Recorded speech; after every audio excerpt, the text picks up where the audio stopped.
నమస్తే, welcome to podcast. Journalist YNR ఛానల్లో serious ఎనాలిసిస్లు, political ఇంటర్వ్యూసే చూసాం ఇప్పటివరకు. సో సమ్మర్ చాలామంది టూర్కి వెళ్ళడం కోసం టూరిజం గురించి మాట్లాడుతూ ఉంటాం. ఈరోజు స్పెషల్ గెస్ట్ని తీసుకొచ్చాను నేను, ఆర్వి రమణ గారు. ఆర్వి టూర్స్ అండ్ ట్రావెల్స్ పేరుతో దాదాపు 2 దశాబ్దాలకు పైగా తెలుగు రాష్ట్రాల్లో బాగా పరిచయం. మనం టూర్స్ గురించి మాత్రమే కాకుండా భారతదేశం, తెలుగు రాష్ట్రాలు టూరిజంలో ఇంకా ఏం చేయాలి, ఏం చేస్తే ఎక్కువ ఎంప్లాయ్మెంట్ వస్తుంది, ఏం చేయడానికి సంబంధించిన అవకాశాలు ఉన్నాయి, ప్రపంచ టూరిజంలో చాలా దేశాలు తిరిగి చూసి వచ్చిన రమణ గారి అనుభవాలు ఏంటో తెలుసుకుందాం. సార్ నమస్తే. నమస్తే అండి. Thank you very much first accept చేసినందుకు. చాలా బిజీగా ఉన్నారు, సమ్మరు, మీకు అసలు టైం దొరకదు, బట్ టైం ఇచ్చారు. ఎలా ఉంది టూరిజం ఇప్పుడు? మళ్ళీ కరోనా అప్పుడు పూర్తిగా డ్రాప్ అయిపోయింది కదా. రోజు వేడిగా ఉన్న వైఎన్ఆర్ గారు ఇవాళ మా టూరిజానికి ఇంపార్టెన్స్ ఇస్తూ ఒక చక్కని ఆహ్లాదకరమైనటువంటి టూరిజం రంగం మీద డిస్కస్ చేయడం అనేది నిజంగా మీరు మాకు ఇస్తున్నటువంటి గౌరవంగానే భావిస్తున్నా. సో ఏంటి, ఎలా ఉంది టూరిజం? ఓకేనా? మళ్ళీ వర్తమాన కాలంలో టూరిజానికి ఎప్పుడు కూడా ఇబ్బంది లేనటువంటి రంగం అండి టూరిజం అనేది. ఎందుకంటే మనిషి జీవితంలోనే మనం చూస్తే మానవ పరిణామ క్రమంలో మనిషి నిరంతరం కూడా ఒక స్టేజ్ నుంచి ఇంకొక స్టేజ్కి పరిణామం అనేది జరుగుతూ ఆ ప్రక్రియ ప్రారంభం కావడం వల్లనే మానవ మేధస్సు ఇప్పటి వరకు ఇంత స్థాయిలో వచ్చింది. అంతరిక్షానికి సైతం వెళ్ళేటువంటి పరిస్థితి వచ్చింది. అంటే మనిషి జీవితంలోనే తన బ్లడ్లోనే టూరిజం అనేది ఇన్బిల్ట్ చేసుకున్నటువంటి వ్యవహారం. ఎప్పుడు కూడా స్థిరంగా ఒక చోట ఉండడు. అది ఎక్కడైనా సరే, భూమండలంలో ఎక్కడైనా సరే స్థిరంగా ఒక చోట ఉండదు.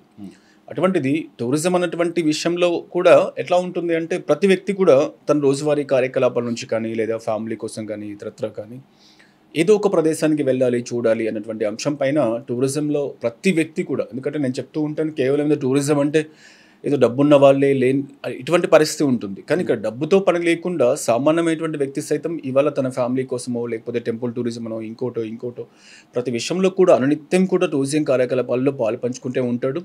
అలా ఉండడం మూలంగా చాలా వరకు రాష్ట్రాలు కానీ దేశాలు కానీ చాలా వరకు ఆర్థికపరమైనటువంటి విషయాల్లో కూడా టూరిజం అనేది బ్యాక్ బోన్గా ఉన్నటువంటి వ్యవస్థ. ఇవాళ దేశ జీడిపిలో 10% వరకు ఆదాయం అనేది ఒక టూరిజం మీదనే వస్తూ ఉంది. రాష్ట్రాల జీడిపిలో కూడా 10% వరకు ఆదాయం టూరిజంలోనే వస్తూ ఉంది. అంటే టూరిజం యొక్క ఇంపార్టెన్స్ అనేది ఎంత ఉంది అనేది మనం స్పష్టంగా తెలుసుకోవచ్చు. ఎంతమందికి ఇప్పటివరకు టూర్లు ఏర్పాటు చేస్తుంటారు మీరు? మేము ఆల్మోస్ట్ 25 సంవత్సరాల ప్రయాణం.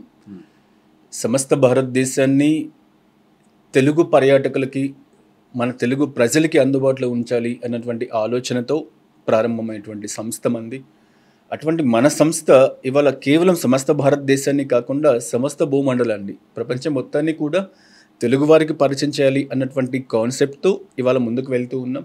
ప్రతి చోట తెలుగు పర్యాటకులు, తెలుగువారి యొక్క ఆదరాభిమానాలతో ఇవాళ దేశంలోనే కాకుండా అంతర్జాతీయంగా కూడా ఆర్వి టూర్స్ అండ్ ట్రావెల్స్ ప్రస్థానం అనేది చాలా సవ్యంగా సాగుతుంది. ఎందుకంటే చెప్పిందే చేస్తూ వాళ్ళకు ఉన్నటువంటి ఆసక్తికి మరింత మెరుగులు దిద్దుతూ వాళ్ళకు ఎక్స్పెక్ట్ చేసిన దానికన్నా ఎక్కువ చూపించడం అనేది జరుగుతూ ఉంది. కాబట్టి ప్రతి వ్యక్తి కూడా దేశీయంగా కాకుండా అంతర్జాతీయంగా కూడా ఆర్వి టూర్స్ అండ్ ట్రావెల్స్లో ట్రావెల్ చేయడం అనేది మనం గమనిస్తూ వస్తాం. చెప్పట్లా ఎంతమంది రఫ్గా చేయించుంటారని అడుగుతున్నాను క్వశ్చన్. అది ఆల్మోస్ట్ లక్షల మందికి వేసుకోవచ్చు. లక్షల మంది.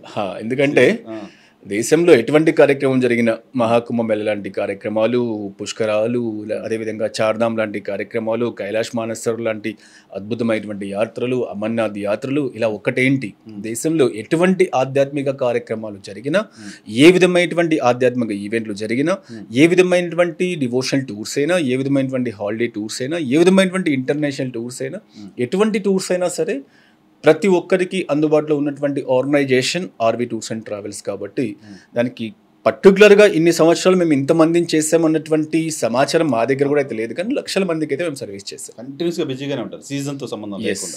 365 రోజులు ఒక పర్యాటక రంగాన్ని నమ్ముకుంటే ఏ విధంగా ఎంప్లాయ్మెంట్ ఇవ్వచ్చు, ఏ విధంగా మనం మేలు చేయొచ్చు, ఏ విధంగా మనం జనాలతో మమేకం అవ్వచ్చు, ఏ విధంగా రాష్ట్రానికి కానీ దేశానికి కానీ మన నుంచి కొంచెం కాంట్రిబ్యూషన్ అనేది ఏ విధంగా అందించవచ్చు అని చూపిస్తూ ఉన్నటువంటి organisation RV tours and travels. ఒకప్పుడు ఒక్కడితో ప్రారంభమై ఇవాళ 200 మంది పైచిలకు ఎంప్లాయీస్తో తెలుగు రాష్ట్రాలలో 11 ఆఫీసులతో నడుస్తూ ఉన్నటువంటి organisation RV tours and travels.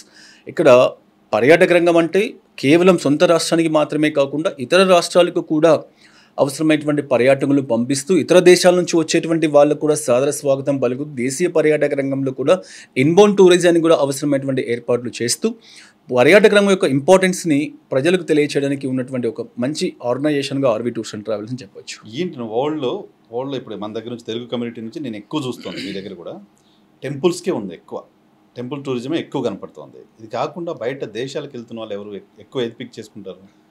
సాధారణంగా మనం ముఖ్యంగా టెంపుల్ టూరిజానికి సంబంధించి తీసుకుంటే చాలా ఇంపార్టెంట్ అంశం అండి. అసలు టెంపుల్ టూరిజం అనేది ఇవాళ గత 10 ఏళ్లలో దేశంలో ఒకప్పుడు టెంపుల్ టూరిజం అంటే ప్రతి ఒక్కరికి గుర్తుకొచ్చేటువంటి ముఖ్యమైన అంశం. దేశంలో కాదు, ప్రపంచంలో కూడా. అరే ఇన్ని వేల మంది ప్రతిరోజు దర్శనం చేసుకుంటారా? ప్రతి తెలుగువారు కూడా సగర్వంగా ఛాతిలా నిల్చుకొని చెప్పేటువంటి విధంగా మన తిరుపతి తిరుమల దేవస్థానం ప్రపంచ ప్రఖ్యాతిగాంచింది. అది కూడా రాయలసీమ ప్రాంతంలో ఉంటూ దేశవ్యాప్తంగా ఉన్నటువంటి వైష్ణవ దివ్యక్షేత్రాలు మాత్రమే కాకుండా ప్రపంచవ్యాప్తంగా ఉన్నటువంటి ప్రతి హిందూ కూడా గర్వంగా నిటారుగా నిలబడేటువంటి అంశంగా మనం చెప్పుకోవచ్చు. అటువంటిది వరల్డ్ రిచెస్ట్ టెంపుల్. అటువంటిది ఇవాళ దేశంలో తిరుమల తిరుపతి దేవస్థానంతో పాటు గడిచిన 10 సంవత్సరాల్లో ఇలాంటి 4 ఆలయాలు ఇంకా డెవలప్ అయ్యాయి. అంతకన్నా రెట్టింపు జనాలు ఆ ఆలయాలకు వస్తూ ఉన్నారు. అందుకని టెంపుల్ టూరిజం అనేది మనం చూస్తే ప్రాచీన కాలంలో ఇవాళ తమిళనాడు తీసుకోండి, తమిళనాడులో కాంచీపురం మొదలుకుంటే రామేశ్వరం వరకు కొన్ని వందల ఎకరాలలో ఆలయాలు మనకు కనిపిస్తూ ఉంటాయి. అంటే అప్పట్లో పల్లవులు కానివ్వండి, చోళులు కానివ్వండి, ప్రాచీనమైనటువంటి రాజవంశాలు అన్నీ కూడా వేటికి ఇంపార్టెన్స్ ఇచ్చాయంటే టెంపుల్ టూరిజం. టెంపుల్ టూరిజం భారతీయుని యొక్క జీవన విధానం. మనుషులు అన్ని విధాలుగా కూడా వాళ్ళకు సహాయ సహకారాలు అందించడానికి ఒక భక్తిభావం మాత్రమే కాకుండా ప్రజలకు అవసరమైనటువంటి అన్ని విషయాల్లో కూడా టెంపుల్స్ అనేవి ఎంతో శోభాయమానంగా వెలుగొందుతూ ఉన్నటువంటి సందర్భం. అందుకే ఆ టయాన్ని మనం స్వర్ణయుగంగా చెప్పుకుంటూ ఉంటాం. అటువంటి పరిస్థితి ఇవాళ భారతదేశంలో కూడా కొన్ని టెంపుల్స్ రెన్యువేట్ చేయడం మూలంగా ఎంతటి ఎంప్లాయ్మెంట్ జరుగుతూ ఉంది, ఎన్ని కోట్ల మందికి ఎంప్లాయ్మెంట్ వస్తూ ఉంది అన్న అంశం రీసెంట్గా జరిగినటువంటి కొన్ని అంశాలు. కాశీ ఆలయాన్ని పునర్నిర్మాణం చేశారు, కాశీ ఆలయ క్యారిడార్ అని చెప్పేసి ప్రత్యేకంగా ఏర్పాటు చేశారు. అదేవిధంగా ఉజ్జయిని టెంపుల్స్ని కూడా పునర్నిర్మాణం చేశారు, దాన్ని కూడా ఉజ్జయిని క్యారిడార్ అని చెప్పేసి ఏర్పాటు చేశారు. ఇలా ఏ టెంపుల్స్ అయితే అయోధ్య, మనం చెప్పుకున్నటువంటి అయోధ్య, ఇవాళ అయోధ్య ఆలయం జరిగిన తర్వాత మరి వాస్తవ గణాంక సమాచారం నాకైతే అందుబాటులో లేదు, కానీ వాస్తవంగా ప్రజలు అందరూ కూడా మాట్లాడుకుంటే ఏంటంటే ఎప్పుడైతే అయోధ్య ఆలయం ప్రారంభం అయిందో అక్కడికి వస్తూ ఉన్నటువంటి భక్తుల చేత యూపీ గవర్నమెంట్ ఇవాళ సర్ప్లస్లో ఉంది. అక్కడ ఆ గవర్నమెంట్ యొక్క ఆదాయం కూడా విపరీతంగా పెరిగింది అని చేస్తున్నారు. అంటే ఒక టెంపుల్ టూరిజం, ఒక టెంపుల్ ఆలయ నిర్మాణం జరిగిన తర్వాత ఈవెన్ మన తెలంగాణ ప్రాంతంలో కూడా యాదగిరిగుట్ట ఆలయాన్ని తీసుకుంటే అప్పటి సీఎం చంద్రశేఖరరావు గారు ఎంతో ప్రతిష్టాత్మకంగా ఆలయ పునర్నిర్మాణం చేసిన తర్వాత కొన్ని వేల మంది, ఇన్ని వేల మంది ఆలయానికి రావడం ఒక ఎత్తు అయితే అన్ని వేల మందికి ఎంప్లాయ్మెంట్ ఇచ్చేటువంటి ఎన్నో వేల మంది ప్రత్యక్షంగా పరోక్షంగా ఆ రంగాల్లో పనిచేస్తూ ఉంటూ ట్రావెల్స్ కానివ్వండి, అకామిడేషన్స్ కానివ్వండి, రెస్టారెంట్స్ కానివ్వండి, ఎంప్లాయ్మెంట్ కానివ్వండి, ఇలా చెప్పుకుంటూ పోతే ప్రతి సెగ్మెంట్కి సంబంధించి కొన్ని లక్షల మందికి ఎంప్లాయ్మెంట్ దొరికేటువంటి అవకాశం. సో మీరు చెప్తున్నట్లు కంటిన్యూస్ కనపడుతోంది. టూరిజం అనేది ఇండియాలో ఎంప్లాయ్మెంట్ని పోగొట్టడానికి ఉన్న ఒక పెద్ద వెపన్. 100%. ఇవాళ కేవలం ఒక మధ్యప్రదేశ్లోనో, ఒక యూపీలోనో, ఒక తెలంగాణ మాత్రమే కాకుండా నా పర్సనల్ ఒపీనియన్ ఏంటంటే ప్రతి రాష్ట్రంలో కూడా ఏ రాష్ట్రానికి ఆ రాష్ట్రంలో ఎన్నో ప్రాచీనమైనటువంటి ఆలయాలు, ఎంతో ప్రసిద్ధిగాంచినటువంటి ఆలయాలు ఉన్నాయి.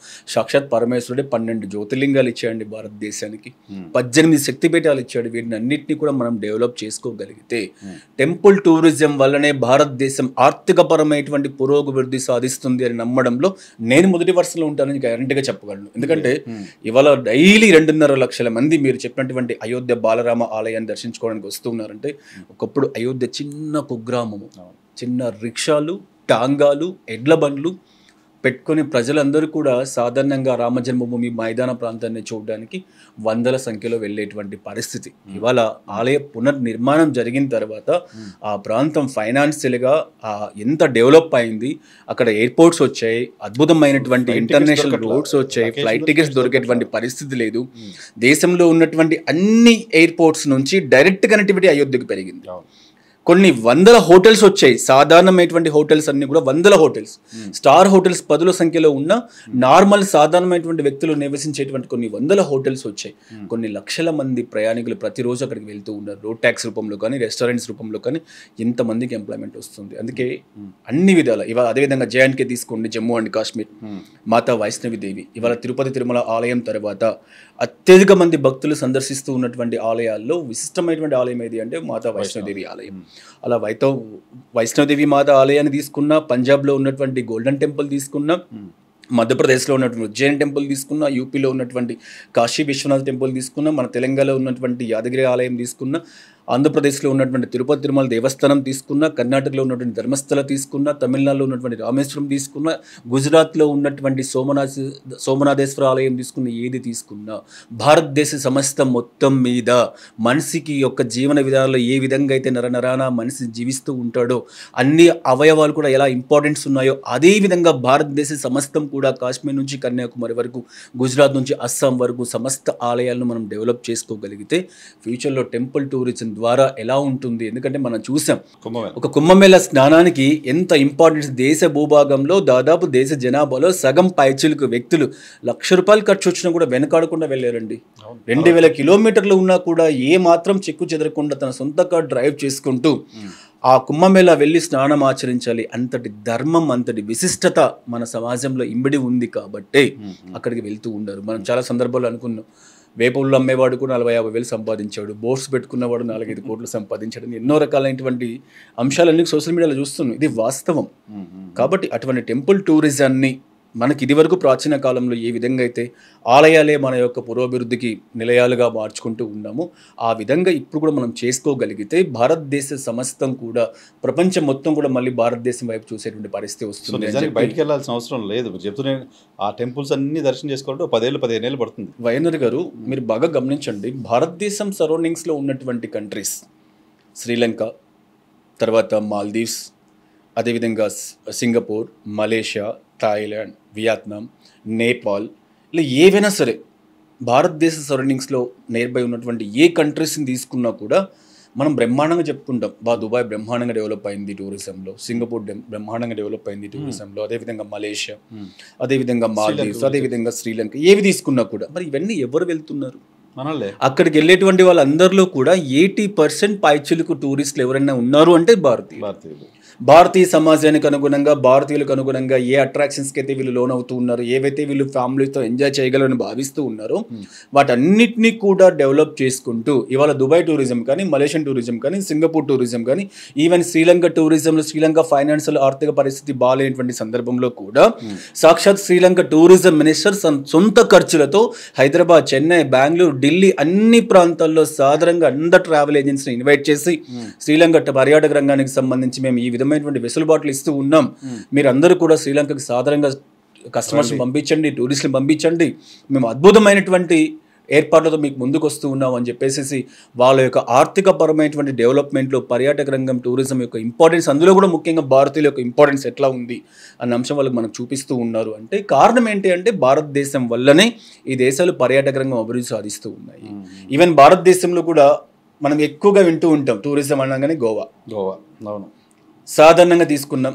ఏముందండి గోవాలో? 160 కిలోమీటర్లు సముద్ర తీర ప్రాంతం ఉన్నటువంటి ప్రదేశం గోవా. 14-15 బీచ్లు ఉన్నాయి. కానీ పర్యాటక రంగానికి ఇస్తున్నటువంటి ఇంపార్టెన్స్, అక్కడ ఉన్నటువంటి స్థానిక ప్రభుత్వం చేసినటువంటి కృషి, వాళ్ళు చేసినటువంటి ప్రమోషన్స్ పర్యాటక రంగానికి సంబంధించి ఇవాళ దేశంలో ఎవరు తీసుకున్న గోవా కేవలం టూరిజమే బతుకుతుంది 100%. ఇవాళ భారతదేశంలో ఒక ఎగ్జాంపుల్గా చెప్పొచ్చు. గోవా అన్నటువంటి రాష్ట్రం టూరిజం అన్నటువంటి ఒక అంశాన్ని తీసుకుంటే ఎంత డెవలప్ అయింది అన్నది. అలాగా ప్రతి రాష్ట్రం కూడా టూరిజం ప్రమోషన్ చేసుకోగలిగితే 140 కోట్ల ప్రజలు కలిగి ఉన్నటువంటి ఆర్థిక వ్యవస్థ మంది. మనం ఏ ఇతర దేశాల మీద కూడా డిపెండ్ అయ్యాల్సిన అవసరం లేదు. మన ప్రజలు ఒక ప్రాంతం నుంచి ఇంకొక ప్రాంతానికి వెళ్ళి చూడడం వల్ల, ఇవాళ చూడండి ఆర్వీ టూర్స్ అండ్ ట్రావెల్స్ ఏర్పాటు చేస్తున్నటువంటి చాలా ప్యాకేజీలలో దక్షిణ భారతదేశానికి సంబంధించినటువంటి ప్రజలందరూ కూడా ఉత్తర భారతదేశానికి వెళ్ళి చూస్తూ ఉన్నారు. మరి అంతే శాతం ప్రజలు ఉత్తర భారతదేశం నుంచి దక్షిణ భారతదేశానికి వస్తున్నారా అంటే ఒక క్వశ్చన్ మార్క్. తిరుపతి అంతే. తిరుపతి, రామేశ్వరం, శ్రీశైలం, మల్లికార్జున తప్పితే మిగతా ప్రదేశాలకు రావట్లేదు. కానీ సౌత్ ఇండియాలో ఉన్నటువంటి ప్రతి వ్యక్తి కూడా అన్ని ప్రదేశాలకు వెళ్ళడం అనేది మనం గమనిస్తూ ఉన్నాం. సో ఏం చేయాలి సార్ ప్రభుత్వం? అంటే మీరు చాలా దేశాలు నేను గోవా చెప్పారు example, but not only Goa, చాలా చిన్న చిన్న కంట్రీస్ కేవలం టూరిజం మీద బతికేస్తున్నాయి. మనం ఎందుకు చేసుకోలేకపోతున్నాం? నేను చెప్పేది ఒకటే, సెప్టెంబర్ 27 రోజు కాకుండా మిగతా రోజులు కూడా ఆ టూరిజం మీద ఆలోచన చేస్తే అది ఎస్ సెప్టెంబర్ 27 ఆ ఒక్కరోజు మాత్రమే మేము ఉన్నామని గుర్తించేటువంటి పరిస్థితి ప్రస్తుతం కనిపిస్తూ ఉంది. సో దీనికి మనము ఎవరిని ఏమీ మనం చెప్పే పరిస్థితి కాదు, కానీ ఫోకస్ అనేది ఎక్కువ పెట్టగలిగితే, ఎందుకంటే ప్రతి ప్రభుత్వానికి తెలుసు, ప్రతి వ్యక్తికి కూడా తెలుసు టూరిజం యొక్క ఇంపార్టెన్స్ అయిందని. వాళ్ళు కూడా వ్యక్తిగతంగా అన్ని దేశాలు తిరిగిన వాళ్ళే, అన్ని ప్రదేశాలు చూసిన వాళ్ళే. పైగా భారతదేశంలో మీరు ఒక విషయం బాగా గమనిస్తే, ఏ రాష్ట్రమైనా సరే ప్రకృతి సిద్ధంగా భగవంతుడు ప్రసాదించినటువంటి వరప్రసాదం అండి. చాలామంది చెప్తారు కొన్ని లక్షల జన్మల పుణ్యఫలమే భారతదేశంలో మనం జన్మించామంటే. అలాంటి మన దేశంలో ఒక ఉపఖండంగా పిలుస్తూ కాశ్మీర్ తీసుకుంటే మినీ స్విట్జర్లాండ్, అదేవిధంగా కేరళ తీసుకుంటే న్యూజిలాండ్. అంటే ప్రపంచంలో ఉన్నటువంటి ఎన్ని ప్రకృతి రమణీయమైనటువంటి అందాలు ఉన్నాయో అవన్నీ కలగలిసినటువంటి ఒకే ఒక దేశం భారతదేశం. దాన్ని నిజంగా టూరిజం మీద ప్రమోషన్ చేయగలిగితే, ఏ దేశానికి లేనటువంటి విపరీతమైనటువంటి సముద్ర తీర ప్రాంతం కలిగి ఉన్నటువంటి దేశం ఇటు పక్క గుజరాత్తో మొదలుచుకుంటే కలకత్తా వరకు కొన్ని వేల కిలోమీటర్లు సముద్ర తీర ప్రాంతం ఉన్నటువంటి దేశం. అదేవిధంగా 5,000 కిలోమీటర్లు హిమాలయ పర్వత శ్రేణులు కలిగి ఉన్నటువంటి ప్రాంతం భారతదేశం. వీటన్నిటికీ కూడా మీరు చెప్పినటువంటి టెంపుల్ టూరిజం, దేశం సమస్తం కూడా అనేక రకాలైనటువంటి కల్చర్. రాజస్థాన్ తీసుకోండి, అద్భుతమైనటువంటి కోటలు, అద్భుతమైనటువంటి ఏర్పాట్లు. గుజరాత్ తీసుకోండి, జ్యోతిర్లింగ క్షేత్రాలతో పాటు దినదినాభివృద్ధి సాధిస్తూ ఉన్నటువంటి గుజరాత్లో అనేక రకాల అమ్యూజ్మెంట్ పార్క్స్లు, అనేక రకాల స్టాచ్యూలు ఏర్పాటు చేసి అక్కడ పర్యాటక రంగానికి సంబంధించి సాధారణంగా స్వాగతం పలుకుతున్నారు. 1-2 రాష్ట్రాలని మాత్రమే కాకుండా ఈశాన్య రాష్ట్రాలు తీసుకున్నా కూడా అక్కడ ఉన్నటువంటి జలపాతాలు కానీ, అక్కడ ఉన్నటువంటి వన్యప్రాణి సంరక్షణ కేంద్రాలు కానీ, అక్కడ ఉన్నటువంటి ఆటవికమైనటువంటి అంటే ఈ ఫారెస్ట్కి సంబంధించినటువంటి యాక్టివిటీస్, ట్రెక్కింగ్ లాంటి యాక్టివిటీస్ ఏవైనా మనకి ఎక్కడ కూడా కనిపించవు.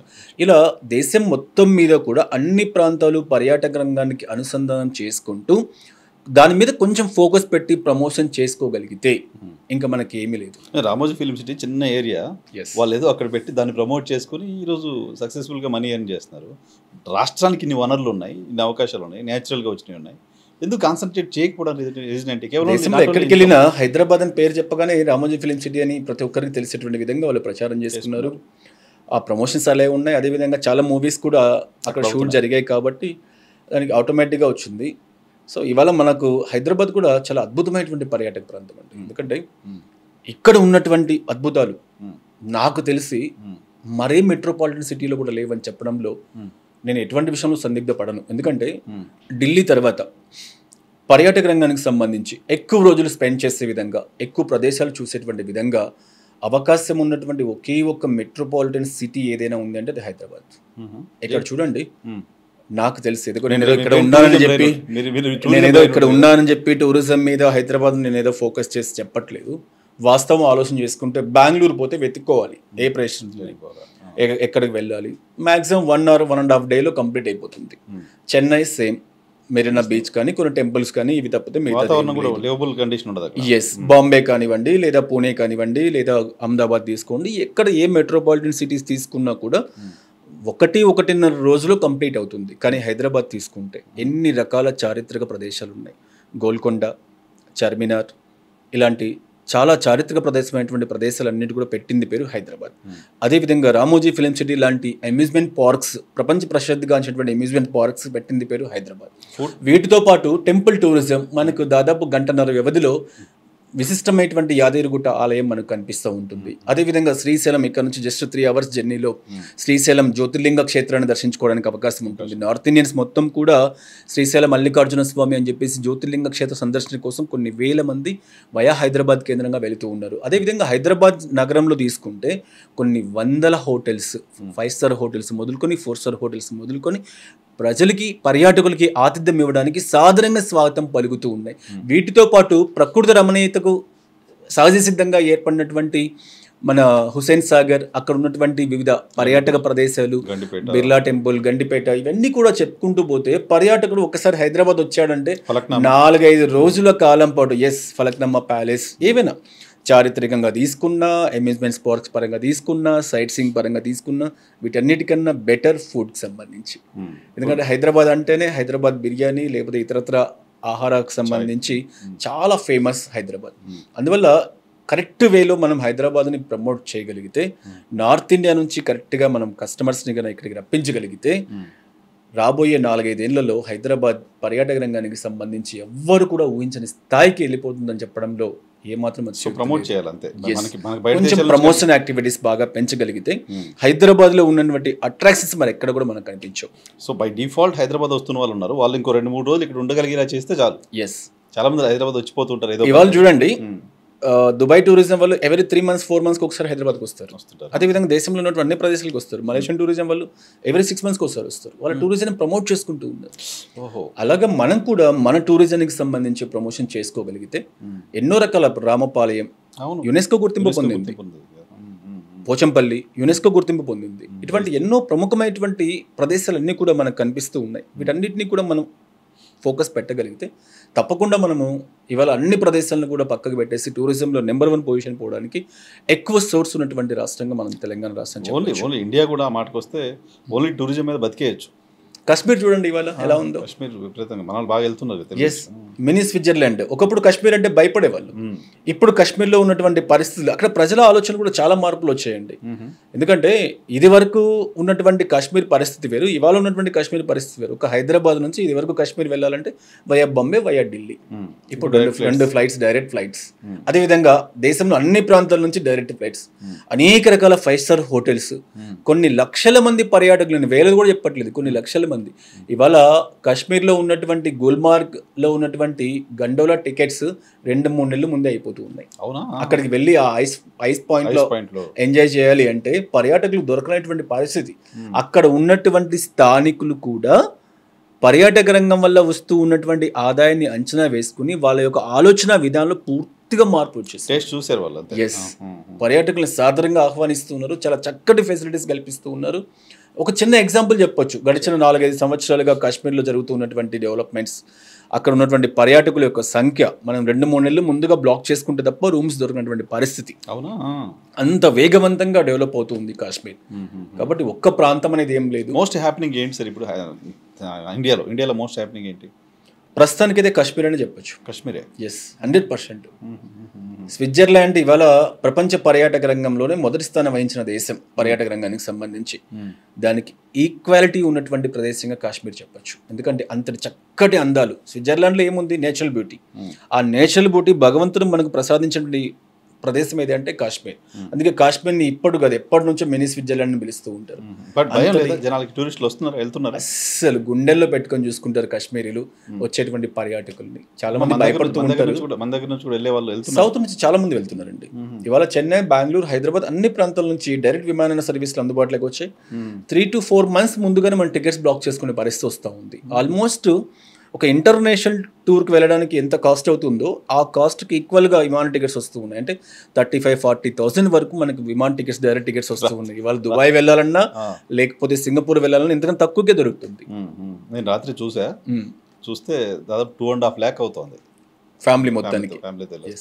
చాలా ఎక్స్పెన్సివ్, చాలా చక్కగా చేసుకోవచ్చు. సో బయటకు వెళ్తున్న వాళ్ళకి ఏం సార్ మోస్ట్ హ్యాపెనింగ్ ఏముంది ఇప్పుడు? సాధారణంగా ఇటీవల కాలంలో ఇంటర్నేషనల్ పరంగా తీసుకుంటే కొంచెం బడ్జెట్ పరంగా చూసుకున్నటువంటి వాళ్ళందరూ కూడా భారతదేశానికి దగ్గరగా ఉన్నటువంటి సింగపూర్. ఎందుకంటే ఇవన్నీ కూడా భారతీయుల యొక్క ఆలోచన విధానానికి అనుగుణంగా ఉన్నటువంటి ప్రదేశాలు. మనకు మార్నింగ్ నుంచి ఈవినింగ్ వరకు గంట టైం వేస్ట్ కూడా కాకుండా అనేక రకాల పర్యాటక ప్రదేశాలు మీరు చూడాలి, చేయాలన్నటువంటి ఆలోచన మనలో ఉంటుంది. వీటికి అనుగుణంగా ఎన్నో రకాలైనటువంటి ఆధునిక పద్ధతులలో అనేక రకాల అట్రాక్షన్స్ ఏర్పాటు చేసి దుబాయ్, సింగపూర్ ఇవన్నీ కూడా మనకు ఏర్పాటు చేసి ఉన్నాయి. కాబట్టి సాధారణంగా Thailand, Malaysia, Sri Lanka, Dubai, Maldives, Vietnam వీటి మీద ఎక్కువ ఫోకస్ పెడుతూ ఉన్నారు. పైగా ఇటీవల కాలంలో ముఖ్యంగా మన హైదరాబాద్ కేంద్రంగా ప్రపంచవ్యాప్తంగా పేరుగాంచినటువంటి ఎన్నో విమానయాన సంస్థలు ఇక్కడ ఉన్నటువంటి పర్యాటకుల యొక్క ఇంపార్టెన్స్ దృష్టిలో ఉంచుకొని డైరెక్ట్ విమానయాన సర్వీసులు కూడా అందుబాటులో తీసుకొని వచ్చాయి. దాని మూలంగా సాదర స్వాగతం పలుకుతూ ఇవాళ చూడండి మలేషియా నో వీసా, భారతీయులు ఎవరైనా సరే వీసా లేకుండా అరైవల్ వచ్చేసేయచ్చు. Thailand no visa, Thailand government కూడా భారతీయులకి అందరికీ వీసా తీసేసింది. Sri Lanka no visa. ఒకప్పుడు 6,000-7,000 రూపాయలు వీసా ఫీజు ఉన్నటువంటి ఈ దేశాలన్నీ కూడా భారతీయుల యొక్క ఇంపార్టెన్స్ దృష్టిలో ఉంచుకొని భారతీయ పర్యాటకులను విశేషంగా ఇంకా ఆకర్షించాలి అన్నటువంటి ఆలోచనతో వీసా ఫ్రీ చేస్తూ వాళ్ళకి సాదర స్వాగతం పలుకుతూ ఉన్నాయి. వీటి మీద ఎక్కువ డిమాండ్ ప్రస్తుతం నడుస్తూ ఉంది. ఒకవేళ సుదూర ప్రాంతాలకు వెళ్ళాలనుకున్నటువంటి వాళ్ళకు మాత్రం యూరోపియన్ కంట్రీస్ చాలా బాగా డిమాండ్ ఉంది. ఎందుకంటే ప్రతి ఒక్క మిడిల్ క్లాస్ సాధారణమైనటువంటి వ్యక్తి యొక్క కళ యూరప్ అనేది. అందువల్ల యూరోపియన్ కంట్రీస్లో ఉన్నటువంటి ప్యారిస్ కానీ, స్విట్జర్లాండ్ కానీ, బెల్జియం కానీ, జర్మనీ కానీ, ఇటలీ కానీ, Norway, Sweden, Denmark, Greece, Athens ఇలా చాలా ప్రదేశాలపైన ఎక్కువ ఆసక్తి చూపిస్తూ వేసవి వచ్చింది ఏప్రిల్, మే, జూన్ అంటే ఎక్కువ శాతం మంది పర్యాటకులు యూరోపియన్ కంట్రీస్ మీద కాన్సన్ట్రేషన్ చేస్తూ ఉన్నారు. అక్కడ టూరిజం బోర్డ్స్ కూడా ఈ యొక్క ఇంపార్టెన్స్ దృష్టిలో ఉంచుకొని వీసాని చాలా సరళతరం చేసేసారు. మ్యాక్సిమం 1 వీక్ లోపల వీసా వచ్చే విధంగా డాక్యుమెంటేషన్స్ కూడా ఇది వరకు ఉన్నటువంటి క్లిష్టతరం కాకుండా వీలైనంత వరకు టూరిజం వీసాస్ని అందించేటువంటి విధంగా వాళ్ళు ముందుకు వస్తూ ఉన్నారు. కాబట్టి అక్కడికి ఎక్కువ మంది వెళ్ళేటువంటి పరిస్థితి.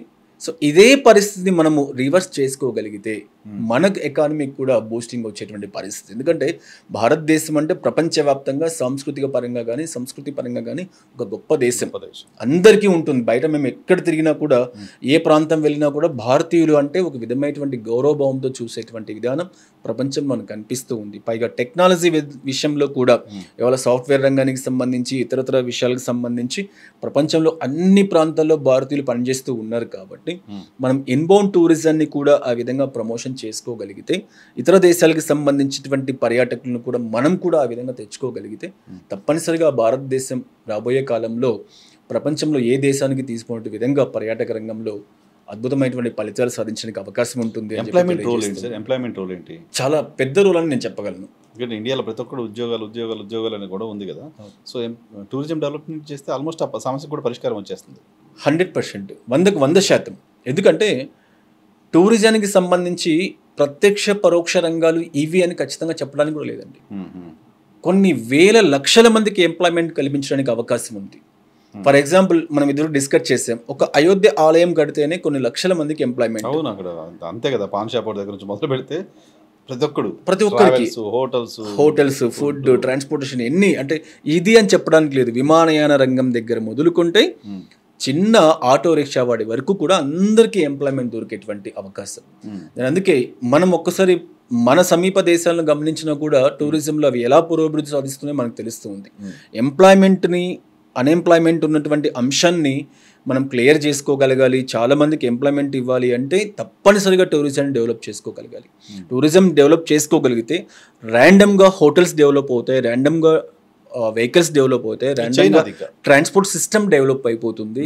మనకు ప్రస్తుతానికైతే అటువంటి డెవలపింగ్ వ్యవస్థ అనేది కూడా మనకి ఎక్కడ లేదు. సరిగా టూరిజం గైడ్స్ కూడా దొరికేటువంటి పరిస్థితి లేదు మనకు. చాలా వరకు టూరిజం ఆర్గనైజేషన్స్ కూడా ఉన్నప్పటికీ కూడా ఏదో హోటల్ మేనేజ్మెంట్ కోర్స్ అంటూ ఇలాంటివి మనకు స్టూడెంట్స్కి అందిస్తూ ఉన్నాయి. కానీ టూరిజం రిలేటెడ్గా పర్టికులర్గా టూరిజం గైడ్స్కి సంబంధించి కానీ, టూరిజం ప్లేసెస్కి సంబంధించి కానీ, టూరిజం రిలేటెడ్గా డెవలప్ చేసుకోవడానికి అవసరమైనటువంటి యంత్రాంగం మనకు లేదు. కాబట్టి మనం ఆ విషయంలో కొంచెం వెనుకబడి ఉన్నాం. టూరిజం అనేది నిజంగా మనం డెవలప్ చేసుకోగలిగే నిరుద్యోగానికి చెక్ పెట్టడానికి ఒక ముఖ్యమైనటువంటి ఆయుధంగా మనం టూరిజాన్ని మలుచుకోవచ్చు. ఒక మిడిల్ క్లాస్ ఫ్యామిలీ లేకపోతే బిలో మిడిల్ క్లాస్ ఫ్యామిలీ ఒక టూర్ వెళ్ళాలి అంటే వాళ్ళ ఎకానమీలో వెళ్ళే ఏమున్నాయి అసలు ఇండియాలో ప్రతి మిడిల్ క్లాస్ ఫ్యామిలీ యొక్క డ్రీమ్ అండి. ఎందుకంటే సంవత్సరం మొత్తం, కొంతమంది అయితే పాపం జీవితం మొత్తం సర్వీస్ చేసి 60 ఏళ్ళు వచ్చిన తర్వాత, రిటైర్మెంట్ అయిన తర్వాత దేశంలో కొన్ని ప్లేసెస్ చూడాలని చెప్పేసి భావిస్తూ ఉంటారు. చాలామంది అలాంటి వాళ్ళు ఎక్కువ మంది తిరుగుతున్నారు ఇప్పుడు.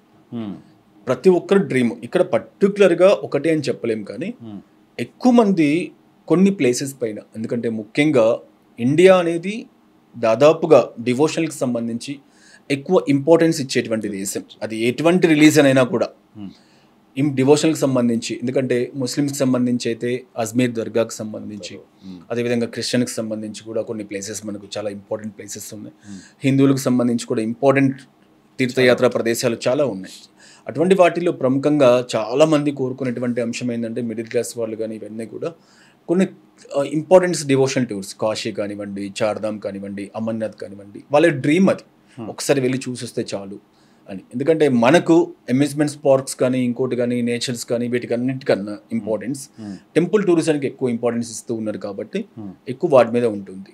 నార్త్ ఇండియాకి వెళ్ళాలి, చూడాలి అనేటువంటి ఆలోచన చాలా మందిలో ఉంటుంది. తెలుగు వాళ్ళు ఎక్కువ వెళ్తున్నారు. ఈ మధ్య ఎక్కడికి వెళ్ళి చూసినా ఎయిర్పోర్ట్ తెలుగు వాళ్ళు కనపడుతున్నారు. తెలుగు వాళ్ళు విపరీతంగా బయట తిరుగుతున్నట్టు కనపడుతుంది. నాకు ఇట్లా అనిపించింది ఎందుకో మరి లాస్ట్ 1 yearలో.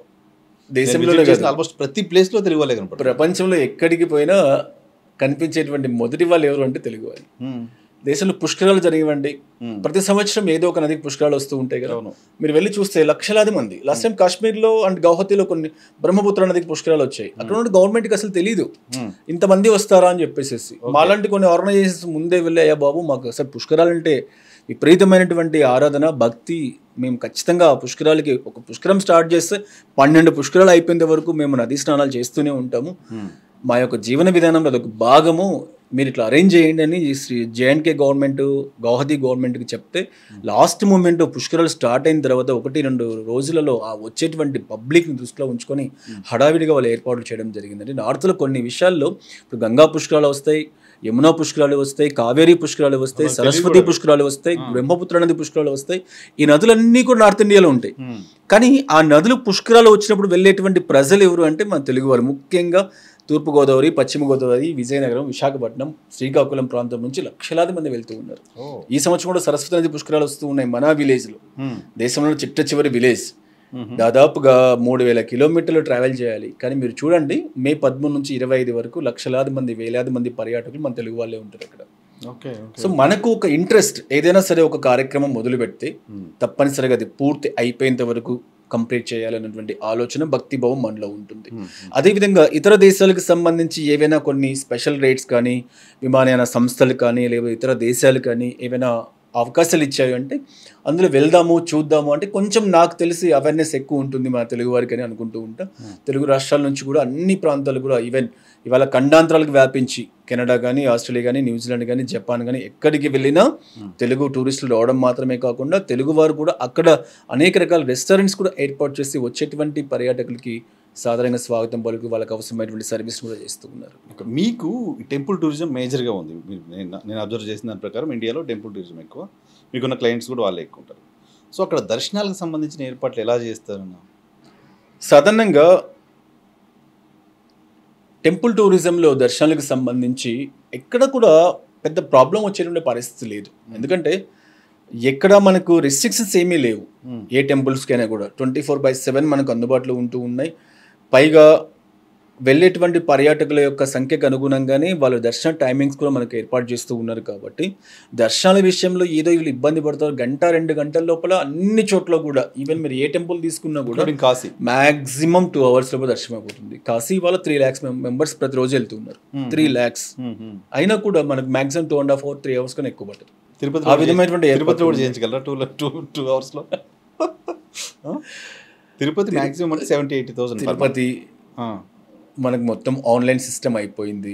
ఇవాళ తిరుపతిలో కొంచెం బాధాకరమైన విషయము, మరి దాని మీద కొంచెం ప్రభుత్వం దృష్టి పెడితే బాగుంటుంది. కానీ చాలామంది నార్త్ ఇండియన్స్, ఎందుకంటే దేశంలో ఏ టెంపుల్కు లేనటువంటి రిస్ట్రిక్షన్స్ తిరుపతిలో ఉన్నాయి. కంప్లీట్ ఆన్లైన్లోనే టికెట్ బుక్ చేసుకోవాలి. ఆఫ్లైన్లో ఒకవేళ వెళ్ళాలి అనుకుంటే ఫ్రీ లైన్స్లో వెళ్ళాలి. ఆల్మోస్ట్ 12, 13, 14 గంటలు, సమ్ టైమ్స్ 20 గంటలు కూడా పట్టే పరిస్థితి. ఇవాళ దేశంలో ఎక్కడ తీసుకుంటా, చార్ధామ్ ఆలయాలు తీసుకోండి, అమర్నాథ్ తీసుకోండి, కైలాసం తీసుకోండి, కాశీ తీసుకోండి, అయోధ్య తీసుకోండి, ఉజ్జయిని తీసుకోండి, ఓంకారేశ్వర్ తీసుకోండి, సోమనాథ్ తీసుకోండి, ద్వారకా తీసుకోండి, ఎక్కడైనా సరే ఎన్నో రకాల ఆలయాలు, మధురై తీసుకోండి, రామేశ్వరం తీసుకోండి, తంజావూరు తీసుకోండి, శ్రీరంగం తీసుకోండి, ధర్మస్థల తీసుకోండి, కొక్కే సుబ్రహ్మణ్య తీసుకోండి, ఎక్కడైనా సరే 1 నుంచి 2 గంటల వ్యవధిలో దర్శనాలు అయిపోయేటువంటి పరిస్థితి. కానీ చాలామంది నార్త్ ఇండియన్స్ మన తిరుపతికి వచ్చి దర్శనం కాక దేవదేవుని దూరం నుంచి దండం పెట్టుకుని వెళ్ళేటువంటి బాధాకరమైన పరిస్థితి. చాలామంది మాకు చెప్పుకున్నారు ఏమైనా అవకాశం ఉందా అని చెప్పేసి. కానీ అటువంటి అవకాశాలు లేదు. ఆల్మోస్ట్ అన్ని టికెట్స్ కూడా ఆన్లైన్లో రిలీజ్ చేస్తున్నారు. నా పర్సనల్ ఒపీనియన్ ఏంటంటే కనీసం ఒక 20,000 నుంచి 25,000 టికెట్స్ కనుక ప్రతిరోజు మనం కౌంటర్స్ ద్వారా ఆఫ్లైన్లో ఇవ్వగలిగితే టూరిజం ర్యాండమ్గా డెవలప్ అవుతుంది. ఆ పరిసర ప్రాంతాలన్నీ కూడా పర్యాటక ప్రదేశాలు, చాలా వరకు డివోషనల్ ప్లేసెస్ ఉన్నాయి. మన కాణిపాకం కానీ, కాళహస్తి కానీ, ఇట్లా తిరుచానూరు కానీ చాలా ప్లేసెస్ అన్నీ కూడా ఉన్నాయి. అండ్ చాలా వందల హోటల్స్ మనకు తిరుపతిలో కనిపిస్తూ ఉంటాయి. వాటన్నిటికీ కూడా వచ్చిన వ్యక్తి కనీసం 2-3 days స్టే చేయాలి. 2-3 days స్టే చేయాలి అంటే తనకు ఒక నమ్మకం కలగాలి. నాకు భరోసా, నాకు ఓకే నేను తిరుపతి వెళ్తే నేను దర్శనం చేసుకోగలను, ఆఫ్లైన్ కౌంటర్స్ ఉన్నాయి, 1-2 గంటలు నిలబడితే నాకు టికెట్ దొరుకుతుంది. ఆ దర్శనానికి అనుగుణంగా సపోజ్ ఇవాళ వెళ్తే రేపటి దర్శనం దొరికింది అనుకోండి, 2 రోజులు ఏదైనా ప్లాన్ చేసుకుంటాడు. ఆ ప్రాంతానికి సంబంధించి హోటల్స్ డిమాండ్ ఉంటుంది, వెహికల్స్కి డిమాండ్ ఉంటుంది, రెస్టారెంట్స్కి డిమాండ్ ఉంటుంది, ఫుడ్కి డిమాండ్ ఉంటుంది, ఇన్కమ్ జనరేట్ అవుతుంది, గైడ్స్ పెరుగుతారు, డ్రైవర్స్ పెరుగుతారు, అందరూ కూడా పెరగడానికి అవకాశం ఉంటుంది. ఎప్పుడైతే మనం మొత్తం టికెట్స్ అన్నీ కూడా ఆన్లైన్లో రిలీజ్ చేయడం మూలంగా మనకు అసలు ఆ టైంకి మనం వెళ్తున్నామా వెళ్ళట్లేదా, చాలా మందికి ఇన్స్టెంట్గా వెళ్ళేటువంటి అవకాశం. ఆ ఇన్స్టెంట్గా టూరిజం కోటా కూడా ఇది వరకు ఈ మధ్యకాలంలో తీసేస్తారని చెప్పి వింటూ ఉన్నాం. చాలా ఆర్గనైజేషన్స్ అన్ని కూడా టూరిజం కోటాకి సంబంధించి కూడా కొన్ని వేల మందిని ప్రతిరోజు తీసుకువెళ్ళడం, బెంగళూరు నుంచి, చెన్నై నుంచి, హైదరాబాద్ నుంచి వెళ్ళి ఇప్పుడు ఆ అవకాశం కూడా లేదు. తిరుపతి వెళ్ళాలంటే బ్లైండ్ అయిపోయింది, ఎట్లా వెళ్ళాలి.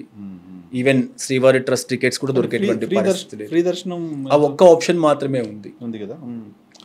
ఆప్షన్ టైం టేకింగ్ చాలా టైం. నేను ఆ రోజు శివరాత్రి రోజు కాశీలో దర్శనం నేను విన్నాను. ఆ రోజు 3.5-4 లక్షల మంది దర్శనం చేసుకున్నారని. ఎక్కడ పెద్ద నియంత్రణ లేదు, అంతా వెళ్ళిపోయి దర్శనం. శివరాత్రి రోజు కాశీలో మీరు చెప్పిన సంఖ్య చాలా తక్కువ అండి. ఇంచుమించుగా 6-7 లక్షల మంది చేసుకున్నారు.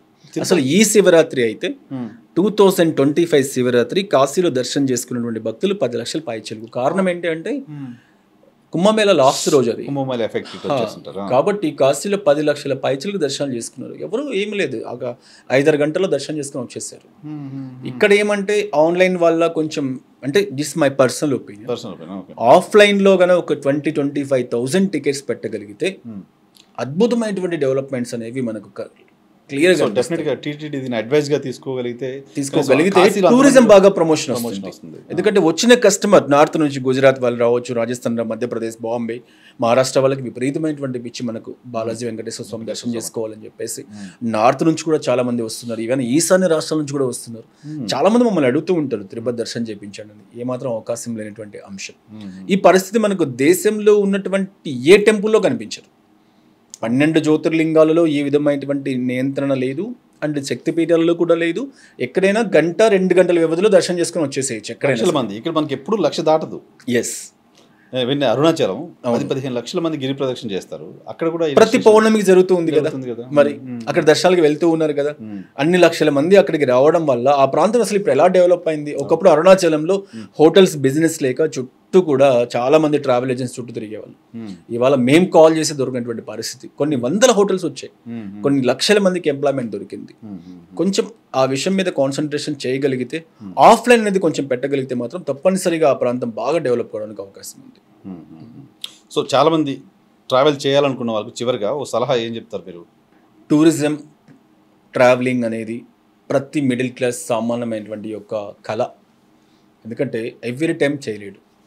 ఇవాళ సంపన్న వర్గాలు కానీ, డబ్బులు ఉన్నటువంటి వాళ్ళు కానీ, వాళ్ళ ప్రణాళిక వేరుంటుంది. వాళ్ళు ఎప్పుడు కావాలి అనుకుంటే అప్పుడు వెళ్ళొచ్చు. కానీ ఒక సాధారణమైనటువంటి మధ్యతరగతి వ్యక్తి ఏదైనా ఒక ప్రదేశానికి వెళ్ళాలి అంటే తన బడ్జెట్స్లో ఒక 2-3 ఏళ్ళు దానికి సంబంధించి ఏర్పాటు చేసుకుంటే తప్ప వెళ్ళలేనటువంటి పరిస్థితి. ఇటువంటి పరిస్థితి నుంచి మనం ఎక్కడైనా వెళ్ళాలి అనుకుంటే ఒక చక్కటి ప్రణాళిక అనేది ముందుగా ఉండాలి. ఇండియాలో అది లోపిస్తూ ఉంది. చాలామంది అప్పటికప్పుడు అనుకొని వెళ్ళడం అనేది జరుగుతూ ఉంది. ఒక చక్కటి ప్రణాళిక ఉంటే అది ఇంటర్నేషనల్ టూర్స్ అయినా, డొమెస్టిక్ టూర్స్ అయినా, ఇతర ప్రదేశాలకైనా ఎక్కడికైనా సరే చక్కగా వెళ్ళడానికి అవకాశం ఉంటుంది. ఈ ప్రణాళిక లేకపోవడం మూలంగా చాలా ఇబ్బందికర పరిస్థితులు. కుంభమేళ తీసుకుంటే మకర సంక్రాంతి స్నానం అయిపోయిన తర్వాత విపరీతమైనటువంటి క్రౌడ్. అంతకుముందు 10-11 వేలకు టికెట్స్ దొరికాయి, ఫ్లైట్ టికెట్స్. 50,000-60,000. దాని తర్వాత 13వ తారీఖు తర్వాత 50,000, 55,000, 60,000 ఎంత పడితే అంత. హోటల్స్ కూడా సేమ్. 4,000 రూపాయలు ఉన్నటువంటి హోటల్ని 40,000 రూపాయలకి అమ్మారు. ఇటువంటి పరిస్థితి ముఖ్యంగా మన దేశంలో ఎక్కువ గమనిస్తూ ఉంటాం. కాబట్టి మనం ఎవరైతే ఎక్కడికైనా వెళ్ళాలి అనుకుంటే చక్కగా ముందస్తు ప్రణాళిక వేసుకొని ఆ ప్రాంతానికి సంబంధించి మొత్తం విషయాలు తెలుసుకొని చక్కగా ప్లాన్ చేసుకుంటే ఒక అద్భుతమైనటువంటి టూర్ను డిజైన్ చేసుకోవడానికి అవకాశం ఉంటుంది. ఏంటి చాలా ట్రావెల్ ఏజెన్సీస్ ఉన్నాయి, ఆన్లైన్లో చాలా అవైలబిలిటీ ఉన్నాయి. వాటన్నిటికంటే డిఫరెన్స్ ఏంటి ఆర్వి టూర్స్ అండ్ ట్రావెల్స్? ఇవాళ అరచేతిలో స్వర్గం చూపించేటువంటి ఆర్గనైజేషన్స్ చాలా ఉన్నాయి. సోషల్ మీడియా వచ్చిన తర్వాత మనం ఏమీ అనడానికి లేదు. కానీ ప్రతి ఒక్కరికి ఒక సొంత ఛానల్ అయిపోయింది. ఒకరు చెప్తారు నేను 10,000కే కుంభమేళా చూసి వచ్చాను, 10,000కే చార్ధామ్ చూసి వచ్చాను, 14,000కే అమర్నాథ్ పోతున్నాను. ఇలా ప్రజల ఆలోచన విధానాలని డైవర్ట్ చేస్తున్నారు. ఓకే. అండ్ చాలా ఆర్గనైజేషన్స్, ఆన్లైన్ సంస్థలు వచ్చాయి. ఇవాళ ఉన్నది లేనట్లు, లేనిది ఉన్నట్లు క్రియేట్ చేసుకుంటూ అమర్నాథ్, కైలాస్, చార్ధామ్ ఇటువంటి యాత్ర విషయంలో భక్తులు చాలా జాగ్రత్తగా ఉండాలి. వాళ్ళ యొక్క వీక్నెస్ని సొమ్ము చేసుకుంటూ ఇవాళ చాలా సందర్భాల్లో మనం విన్నాం. కైలాష్ యాత్రకు సంబంధించి ఏవో కొన్ని ఆర్గనైజేషన్స్ యూట్యూబ్ ఛానల్స్లో, ఇతరత్ర ఆన్లైన్ పోర్టల్స్లో ప్రచారం చేసి కొన్ని కోట్ల రూపాయలు కాజేశాయని చెప్పేసి విన్నాం. అసలు నిజంగా ఎంత బాధాకరం అంటే భగవంతుని పేరు చెప్పి చేసేటువంటి ఈ వ్యాపారంలో కూడా భక్తుల యొక్క వీక్నెస్ని ఆధారంగా చేసుకుని వాళ్ళు కూడా ఏంటి అంటే తక్కువ ప్రైస్కి ఇస్తూ ఉన్నారు, మనం వెళ్ళొచ్చేమో అని ఒక యూట్యూబ్లో వచ్చింది అంటే అసలు ఆ సంస్థ ఏంటి, వాటి మనుగడ ఏంటి, ఆ సంస్థ యొక్క క్రెడిబిలిటీ ఏంటి, నిజంగా ఈ మార్కెట్లో ఎన్ని సంవత్సరాల నుంచి ఉంది, ఇది నిజంగా ఆ సర్వీస్ ఇవ్వగలదా, ఎందుకు ఇంత తక్కువ ప్రైస్కి వీళ్ళు అనౌన్స్ చేస్తున్నారు అంటే ఇది వాస్తవమా కాదా, ఇవన్నీ కూడా ఏమీ ఆలోచించకుండా చాలామంది మోసపోయేటువంటి పరిస్థితి. ఈ మోసం కైలాష్ యాత్రలో జరుగుతూ ఉంది, అమర్నాథ్ హెలికాప్టర్ విషయంలో జరుగుతూ ఉంది, కేదార్నాథ్ హెలికాప్టర్ విషయంలో జరుగుతూ ఉంది. ఎన్ని సందర్భాల్లో మనం చెప్పిన ప్రతి సంవత్సరం జనాలు ఇలా మోసపోవడం జరుగుతూ ఉంది. జస్ట్ ఇప్పుడు మనం ఈ షో జరుగుతూ ఉంది, జస్ట్ ఇప్పుడు మొబైల్ తీసి కేదార్నాథ్ హెలికాప్టర్స్ అంటే ఒక 100 కొద్ది ఆన్లైన్ పోర్టల్స్ మనకు ప్రత్యక్షం అవుతూ ఉంటాయి, మేము ఇస్తామని. అది అవాస్తవం. అది అసలు ఐఆర్సిటిసి వెబ్సైట్ ద్వారా మాత్రమే వెళ్ళి ప్రభుత్వం క్లియర్గా చెప్తుంది, బాబు మీరు మోసపోకండి, ఐఆర్సిటిసి ప్రభుత్వ అధికారిక సంస్థ, దాని ద్వారానే మేము మీకు ఇస్తున్నాం టికెట్స్, మీరు ఆన్లైన్కి వెళ్ళి బుక్ చేసుకోండి, పెద్ద పేపర్ ప్రకటనలు ఇస్తూ ఉంది, పెద్ద టీవీ ఛానల్స్ ఇస్తూ ఉంది. అన్ని ప్రైవేట్ హెలికాప్టర్స్ ని కూడా ప్రభుత్వం కంట్రోలింగ్ తీసుకొని టికెట్ వ్యవస్థని మొత్తం ఐఆర్సిటిసి ద్వారా రన్ చేస్తూ ఉంది. కానీ ఒక వ్యక్తి 35,000 నుంచి 50,000 రూపాయలు నష్టపోతూ ఉన్నాడు, మోసపోతూ ఉన్నాడు. ఆన్లైన్లో మీరు డబ్బులు ఇస్తే మేము టికెట్స్ గ్యారంటీకి ఇస్తాం, కొన్నిసార్లు ఎడిట్ చేసి టికెట్స్ పంపించేసేసి కూడా మోసపోయేటువంటి పరిస్థితి. వీటి మీద వ్యవస్థలు కొంచెం కాన్సన్ట్రేషన్ చేసి ఇటువంటి వాళ్ళని కొంచెం కంట్రోల్ చేయగలిగితే ప్రజలకి కొంచెం మేలు జరుగుతుంది అని చెప్పేసి మీ ద్వారా చాలా మంది తెలియజేస్తూ ఉన్నాయి. ఎందుకంటే ప్రతి సంవత్సరం నార్త్ ఇండియా వెళ్ళేటువంటి టూర్స్లలో ఈ విధంగా మోసపోయేటువంటి వాళ్ళ సంఖ్య అనేది విపరీతంగా పెరుగుతూ ఉంది. దాని మీద కొంచెం కాన్సన్ట్రేట్ చేసి ఈ ఆన్లైన్ పోర్టల్స్ ఇప్పుడు చూసాం, చాలా వరకు గేమింగ్ యాప్స్ మీద వాటి మీద ఎలా అయితే చేస్తూ ఉన్నారో ఇలాంటి వాటి మీద కూడా కొంచెం కాన్సన్ట్రేషన్ చేయగలిగితే చాలా వరకు చాలా మందికి భక్తులకి, ముఖ్యంగా వెళ్ళేటువంటి వాళ్ళందరూ కూడా 55-60 సంవత్సరాలు పైబడినటువంటి వయోవృద్ధులు పెద్దవాళ్ళు వెళ్తూ ఉంటారు. అదొక సెంటిమెంట్. ఇక్కడ ఏం జరుగుతుంది అంటే ఆ సెంటిమెంట్నే ఆసరాగా చేసుకుని ఏదో మా టైం బ్యాడ్ అబ్బా, ఆ మోసం చేసినా కూడా వాళ్ళ మీద ఒక కంప్లైంట్ లేకుండా, వాళ్ళ మీద ఏ యాక్షన్స్ లేకోకుండా మా టైం బాగాలేదు, మేము వెళ్ళాం చూడలేకపోయాము అని దేవుడి మీద తోసేసి వచ్చేటువంటి పరిస్థితి వస్తూ ఉంది. ఈ పరిస్థితి టూర్ అనేది ఒక గుడ్ మెమరీగా ఉండాలి తప్ప బ్యాడ్ మెమరీగా మిగిలిపోకూడదు, ఉండకూడదు అసలు. మన ఒక డ్రీమ్ అది. ఒకసారి ఒక చోటికి పోయి వచ్చామంటే ఆ కళ జీవితకాలం ఉండాలి. నేను భగవంతుని దర్శనం చేసుకొని వచ్చా కేదారేశ్వరుని అంటే జీవితకాలం కళ్ళు మూసుకుంటే ఆ భగవంతుడు మనకు కనిపించేలాగా ఒక మెమరీలాగా ఉండాలి. నేను కాశ్మీర్ పోయి వచ్చా ఫ్యామిలీస్తో అంటే ఒక మెమరీలాగా ఉండాలి. నేను సౌత్ ఇండియా కేరళ పోయి వచ్చానంటే ఫ్యామిలీతో అంటే 10 మందికి చెప్పుకొని సగర్వంగా చూయించుకునే విధంగా ఉండాలి. అంతేకాని ఇటువంటి బ్యాడ్ ఇన్సిడెంట్స్ అనేవి రాకూడదు అని చెప్తారు. ఎలాగో ఒకటి చెప్పారు మీరు, చీట్స్ ఎలా అవుతుంటాయి అంటే కస్టమర్స్ ఎవరైతే వెళ్ళాలనుకుంటారో వాళ్ళు తీసుకోవాల్సిన జాగ్రత్తలు ఏంటి ట్రావెల్ ఏజెన్సీస్ విషయంలో? ఫస్ట్ ఆఫ్ ఆల్ ప్రస్తుత పరిస్థితుల్లో అందరికీ కూడా అన్ని విషయాలు తెలుసు. ఎక్కడ మోసపోతున్నారు అంటే, ఒకటి తక్కువ ప్రైస్కి వస్తుందని ఒకటి మోసపోతూ ఉన్నారు, 2 లేనిది కూడా ఉంది అని ప్రచారం చేయడం వల్ల మోసపోతూ ఉన్నారు. ఈ 2 విషయాల్లో కన్నా వాళ్ళు జాగ్రత్త పడగలిగితే తప్పనిసరిగా ఎక్కడ కూడా ఇబ్బందికర పరిస్థితి మనకు వచ్చేటువంటి అవకాశం లేదు. అండ్ ఇంకోటి కూడా, ఒకవేళ మనం ఏవైనా ఇప్పుడు కైలాష్ కానీ, అమర్నాథ్ కానీ, చార్ధామ్ కానీ ఇవన్నీ కూడా ట్రావెల్ ఏజెన్సీ ద్వారా చేయమంటుంది. ఎందుకంటే ట్రావెల్ రంగానికి సంబంధించి ఇటీవల కాలంలో సొంతంగా వెళ్ళేటువంటి వాళ్ళ సంఖ్య కూడా బాగా పెరుగుతూ ఉంది. సో ఇది వెల్ అండ్ గుడ్, ఎందుకంటే టూరిజం బాగా ప్రమోషన్ అవుతూ ఉంది, ఫ్లైట్స్ ఫుల్ అవుతూ ఉన్నాయి, హోటల్స్ ఫుల్ అవుతూ ఉన్నాయి, వెహికల్స్ ఫుల్ అవుతూ ఉన్నాయి, అన్ని ప్రాంతాలు కూడా డొమెస్టిక్ టూరిజం కూడా రోజు రోజుకు దినదినాభివృద్ధి చెందుతూ ఉంది. కానీ ఇటువంటి వాటికి మనం ఫుల్ స్టాప్ పెట్టాలి అంటే మాత్రం ఇటువంటి అట్రాక్షన్స్కి ఆకర్షణీయమైనటువంటి వాటికి లొంగకుండా ఉంటే చాలు. జస్ట్ క్రాస్ చెక్ చేసుకుంటే సరిపోతుంది. క్రాస్ చెక్ చేసుకునే పరిస్థితి లేకుండా చాలా టెస్ట్ మోనియల్స్ చూసాను నేను మీతో పాటు ట్రావెల్ చేసిన వాళ్ళు. ఎవరు మీకు విఐపి కస్టమర్స్ ఎవరున్నారు రెగ్యులర్గా ఇన్ని డెకేడ్స్గా ట్రావెల్ అవుతున్న వాళ్ళు? చెప్పొచ్చా, ప్రైవసీ ఉంటుందా? అలానే ఏం లేదు, మాకు సాధారణమైనటువంటి ప్రతి ఒక్కరు కూడా మాకు విఐపి కస్టమర్లే. ఎందుకంటే మమ్మల్ని నమ్మి 25 సంవత్సరాల ప్రయాణంలో ప్రతి ఒక్కరు నాతో ఉంటూ ఒక సొంత కొడుకులా ఫీల్ అవుతూ తెలుగు రాష్ట్రాల్లో ప్రతి ఇంట్లో కూడా ఆర్వి టూర్స్ అండ్ ట్రావెల్స్ నుంచి కాశీ మొదలుకొని కాశ్మీర్ వరకు, కైలాష్ వరకు వెళ్ళినటువంటి ఎంతోమంది పర్యాటకులు ఇది మా సంస్థ అని చెప్పి మాకు చేదుడు వాదుడుగా ఉంటూ ఇవాళ తెలుగు రాష్ట్రాల్లో అన్ని ప్రాంతాల్లో కూడా ఆఫీసులు ఓపెన్ చేసే విధంగా ఎంకరేజ్ చేస్తూ సంస్థను ముందుకు తీసుకెళ్తూ మా సొంత సంస్థ అన్నటువంటి భావనతో అనునిత్యం కూడా పర్యాటకుల్ని దేశంలో ఉన్నటువంటి అన్ని ప్రాంతాలకు పంపించాలని ఏ ఆకాంక్షతో అయితే మేము స్టార్ట్ చేసామో ఆ ఆకాంక్ష ఫుల్ఫిల్ అయ్యే విధంగా మాకు చేదుడు వాదుడుగా నిలుస్తున్నటువంటి ప్రతి వ్యక్తి కూడా మాకు విఐపి కస్టమర్ లాగానే నేను ట్రీట్ చేస్తాను. Right, thank you very much. ఇది టూరిజంకి సంబంధించి ఇండియా టూరిజంలో చాలా సంపాదించవచ్చు, ఇండియా టూరిజంతో చాలా ఉద్యోగాలు సృష్టించవచ్చు, ఇండియా చాలా చిన్న చిన్న దేశాలను, మన పక్కన ఉన్న దేశాలను కూడా చూసి నేర్చుకోవాలి. దేశం బయట చూడడం మానేస్తే కనీసం గోవాను చూసైనా నేర్చుకోవాలి. టూరిజం ద్వారా ఏ రకంగా లాభాలు సంపాదించవచ్చు, ఏ రకంగా దేశ సంపదను పెంచవచ్చు, నిరుద్యోగాన్ని లేకుండా చేయొచ్చు అని ఆర్వి రమణ గారి మాటలో. Thank you sir. Thank you.